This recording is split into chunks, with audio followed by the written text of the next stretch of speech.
राम जन्म के कारण क्या है? कितने कारण हैं जिन कारण से राम जी आए?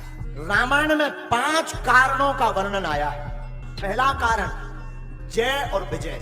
पहला कारण राम जी के जन्म का, भगवान विष्णु के 2 द्वारपाल थे, एक का नाम था जय, एक का नाम था विजय। एक बार सनत, सनंदन, सनातन, सनत कुमार चारों ऋषि पहुंच गए। भगवान विष्णु ने कहा द्वारपालो अभी कुछ देर किसी को प्रवेश मत करवाना। द्वारपाल तैयार हो गए, लेकिन उसी वक्त सनत, सनंदन, सनातन, सनत कुमार आए, भीतर प्रवेश होने लगे तो रोक दिया, रुक जाओ। नाराज हो गए, श्राप दे दिया, जाओ तुम 3 जन्मों तक असुर देह पाओ। 3 जन्म तक वही जो है तामस देह पाकर के राक्षस बने। कौन कौन? जय और विजय। पहले जन्म में हिरण्याक्ष और हिरण्यकश्यपु बने, दूसरे जन्म में वही रावण और कुंभकर्ण बने, तीसरे जन्म में वही द्वारपाल वक्रदंत और शिशुपाल बने। पहला कारण ये है पार्वती। दूसरा कारण सुनो। दूसरा कारण है वृंदा का पति जलंधर। जलंधर में पत्नी उसकी पतिव्रता थी तो इतनी ताकत थी कि बड़े बड़े देवताओं से लड़ पड़ता था। जलंधर मारे नहीं मर रहा, बड़े बड़े देवता प्रयास कर रहे तो शंकर जी युद्ध करने पहुंचे। शंभु कीन संग्राम अपारा, लेकिन धनुज महाबल मरे न मारा। वो मरा नहीं, सबको चिंता हो गई ये मरेगा कैसे। खबर मिली कि जलंधर की जो पत्नी है वो बड़ी पतिव्रता है, जब तक इसका पतिव्रत धर्म खंडित नहीं होगा तब तक जलंधर नहीं मरेगा। मैं निवेदन करूं, ये बात माताओं को बुरी लगे तो माफ करना। माताओं, अपने सुहाग को तुम अमर करना चाहती हो तो पवित्रता जीवन में बहुत आवश्यक है। पति अमरत्व तभी प्राप्त करेगा, अकाल मृत्यु से पति तभी बचेगा जब पत्नी पवित्र रहेगी और गोविंद का, राघव का भजन करेगी। भगवान भी पतिव्रता स्त्री के सामने हार गए, भगवान भी हार गए, शंकर जी। तब भगवान विष्णु ने छल किया वृंदा के साथ। जलंधर की पत्नी का नाम था वृंदा। भगवान विष्णु ने जलंधर का रूप धारण करके उनकी पत्नी का व्रत भंग किया। कई लोग इस दोहे पर शंका करते हैं कि जब भगवान ही छल करेंगे तो फिर हम जीवों का क्या होगा। हम आपको निवेदन करें, तुलसी बीज वाले पूज्य हमारे गुरुदेव इस दोहा पर कहते हैं कि भगवान ने छल नहीं किया ना, भगवान ने कोई छल नहीं किया।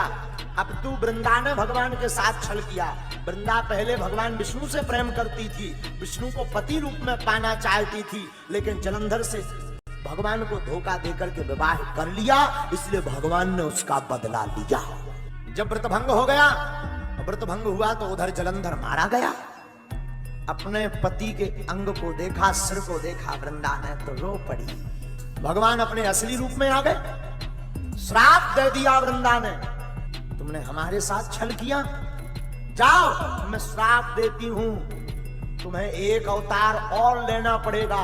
स्त्री के कारण तुम्हें वन वन भटकना पड़ेगा। हमारा पति तुम्हारी पत्नी का हरण करेगा, जाओ ये मेरा श्राप है। भगवान मुस्कुरा गए। उस श्राप के ऊपर लीला करने के लिए भगवान कौतक निधि ने वही जलंधर रावण हुआ और जानकी का हरण किया। दूसरा कारण यह है राम जी के अवतार का। अब तीसरा कारण सुनिए। शंकर जी कहते, देवी भगवान के अवतार का एक कारण है तुम्हारे गुरु जी। हमारे गुरु जी कौन? नारद जी। हाँ, नारद जी ने श्राप दिया था। अब देखना गुरु भक्ति क्या होती है। पार्वती कहती है, महाराज कौन सा ऐसा कारण था कि मुनि ने श्राप दिया? हमारे गुरु जी तो श्राप दे ही नहीं सकते, वो तो परम विष्णु भगत है। ऐसा कौन सा कारण है कि हमारे गुरु जी ने श्राप दे दिया? अच्छा, का अपराध रमापति की ना।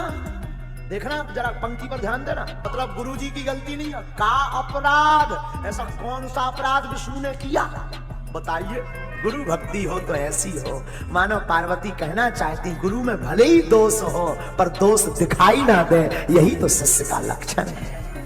अच्छा, भगवान शंकर जी हंस गए। देवी तुम्हारी गुरु भक्ति ना बड़ी गजब की है, बहुत प्यारी है तुम्हारी गुरु भक्ति। और याद रखिए जीवन में पागलो, हरि हर निंदा सुने जो काना, हो ही पाप गौघात समाना।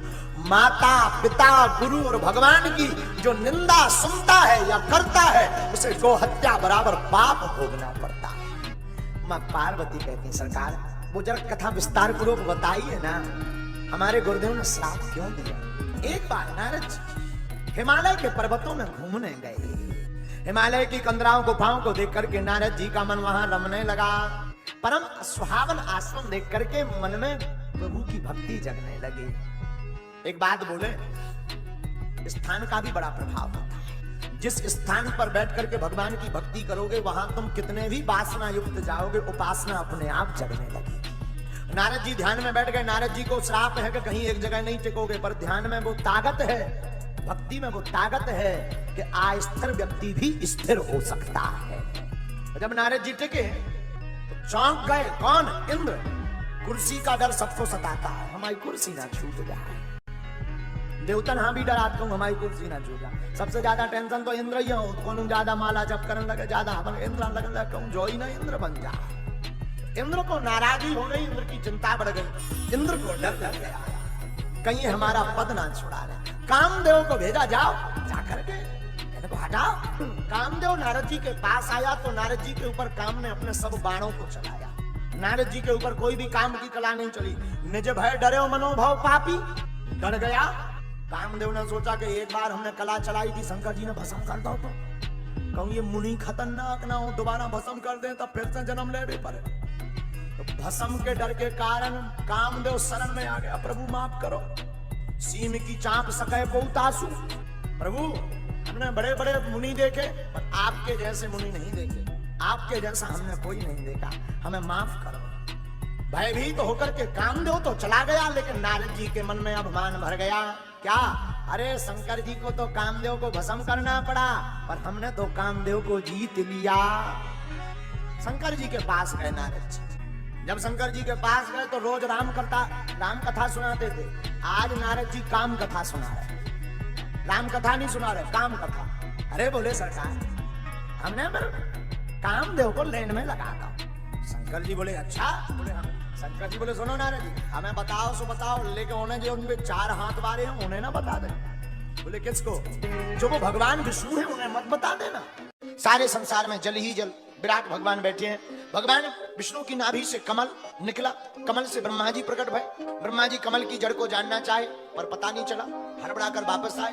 ब्रह्मा जी को 2 शब्द सुनाई दिए, ब्रह्मा जी तप करो। ब्रह्मा जी ने तप किया। ब्रह्मा जी के सामने भगवान प्रकट भये। ब्रह्मा जी बोले आज्ञा। भगवान बोले सृष्टि बनाओ, जो आज्ञा। ब्रह्मा जी ने सबसे पहले 4 कुमारों को बनाया, सनत सनंदन सनातन सनत कुमार। इनसे कहा बेटा सृष्टि बनाओ। चारों कुमार बोले पिताजी क्षमा करो, I am very very sorry. क्यों?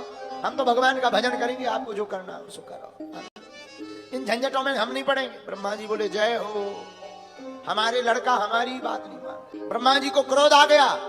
क्रोध आया तो भ्रुकुटी, भ्रुकुटी का मतलब भौं है, भौं टेढ़ी हुई और भौं टेढ़ी हुई तो भ्रुकुटी का भेदन करते हुए भगवान रुद्र प्रकट हो गए, शंकर भगवान।